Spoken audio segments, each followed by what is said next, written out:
Welcome back, students. Let's start this video session by the definition of a subgroup. What is a subgroup? What do we mean by a subgroup?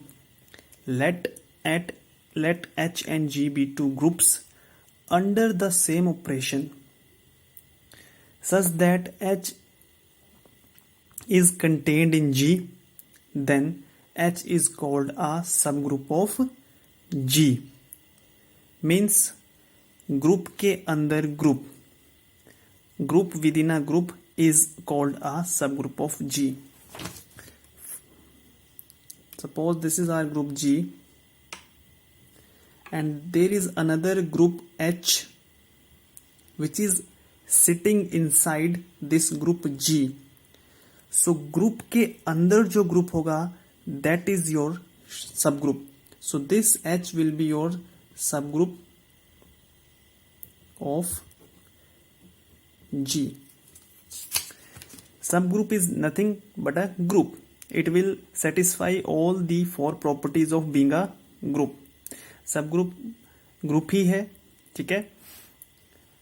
There is one condition that you should notice. H and G are two groups under the same operation. The operation of these two must be, the operation of group and subgroup must be same. So there is a lemma which is known by one-step subgroup test, and its statement is a non-empty subset H of a group G is a subgroup of G if and only if whenever A and B are in H must imply AB inverse should also be in H. So this is a statement. So let's prove this lemma by proving first forward part. So forward part में हम सबसे पहले assumption करेंगे suppose H is a subgroup of G. ठीक है, suppose H is a subgroup of G and we need to prove this one. We need to prove this one.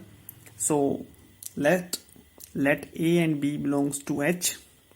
So A is in H and B inverse also is in H. Why? There is a notation. There is a question mark. Why? Because H is a subgroup. Means H is a group. H एक group है. सो B जो है वो H का element है और H group है, तो ग्रुप की fourth property inverse property that her H के हर एक एलिमेंट का जो इनवर्स है वो भी H का ही पार्ट होगा, H का ही मेंबर होगा. So B inverse also is an H. This implies AB inverse belongs to H. Why? Because closure property of H. Closure property of H, and H is a subgroup. So being a subgroup, H is closed. So therefore, whenever A and B inverse in H, AB inverse will also be in H. So forward part हमारा prove हो चुका है. Now come to the converse part. Converse part में हम इस statement को assume करेंगे और हम प्रूव करेंगे that H is a subgroup of G. So हमने सपोज किया, suppose this A, B belongs to H, this implies ये प्रॉपर्टी हमारे पास है, ठीक है. We need to prove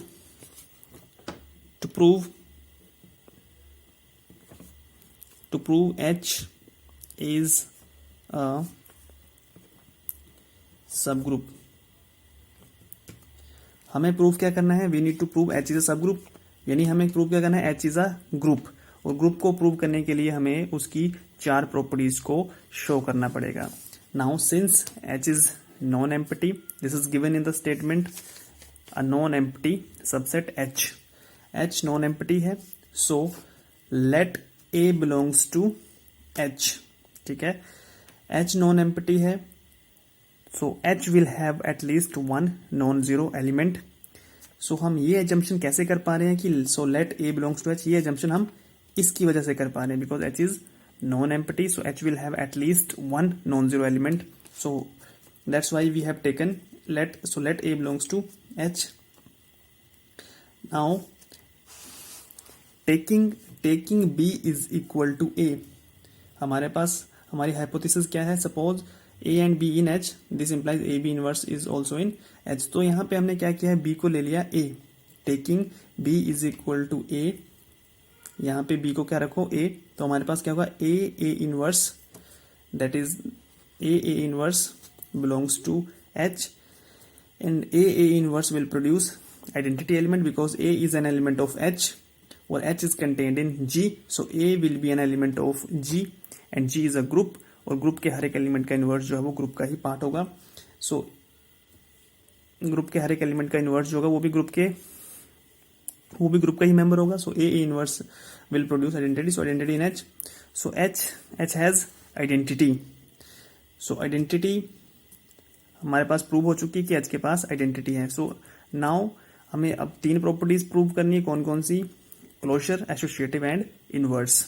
अगर हमने ये 3 प्रॉपर्टीज प्रूव कर दी, it means that H is a subgroup. Now E is a member of H and A is also member of H. Now E and A they are in H, so by this implies E A inverse also in H. क्यों, because हमने assume क्या किया है, whenever A and B are in H, A B inverse is also in H. So by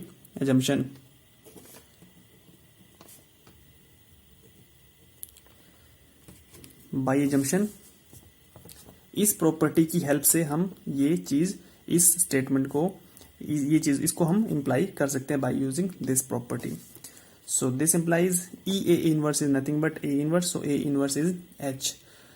so inverse property भी हमारी prove हो चुकी है कि एच के हर एक एलिमेंट का इनवर्स जो है वो भी एच का ही मेंबर है। क्यों, यहाँ पे A was an arbitrary element of H, so A का इनवर्स जो है वो भी एच का ही मेंबर है। ठीक है, सो यहाँ पे हमने ये प्रूव कर दिया है कि एच के हर एक एलिमेंट का इनवर्स जो है वो भी एच में ही बिलोंग करेगा। So inverse property is satisfy. Now will be left with only 2 properties, associative and closure. So closure के लिए हमें क्या करना पड़ेगा, 2 एलिमेंट्स लेंगे A and B. So since B belongs to H, therefore closure के लिए हम क्या करेंगे, 2 एलिमेंट्स लेंगे। क्लोजर के लिए, फॉर क्लोजर लेट क्लोजर के लिए let A comma B belongs to H, this implies A belongs to H and B belongs to H. So A belongs to H and whenever B is in H, तो B का inverse जो है वो भी H में ही होगा, क्योंकि हम यहाँ पे प्रूव कर चुके हैं कि जब भी A एलिमेंट कोई H में है तो उसका इनवर्स भी H में ही होगा। सो बाय यूजिंग दिस प्रॉपर्टी, अगर B H में है तो B का इनवर्स भी H में होगा। If A and B inverse in H, then by using hypothesis by this property, by assumption,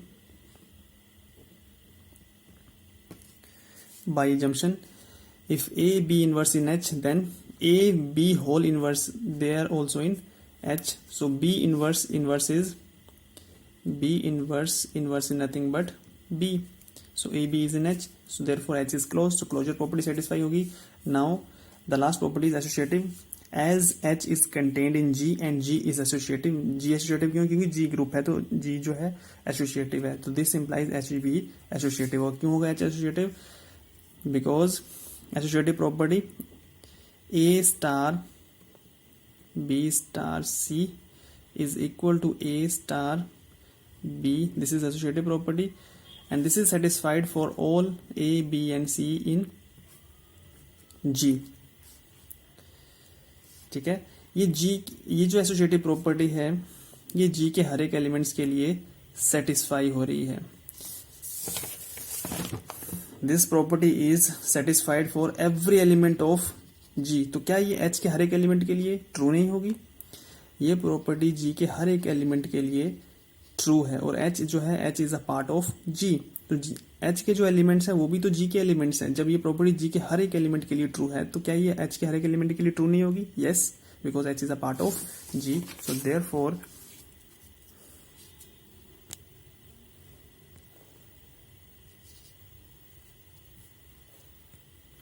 therefore as H is contained in G and G जो है वो एसोसिएटिव है। एसोसिएटिव का मतलब ये है कि this property is satisfied for every element of G, और एच जो है वो पार्ट है जी का, तो इसका मतलब ये है कि एच के हर एक एलिमेंट के लिए भी प्रॉपर्टी ट्रू होगी। So therefore H is associative. So हमने चारों प्रॉपर्टीज प्रूव कर दी है, ठीक है। So therefore H is a subgroup of ji.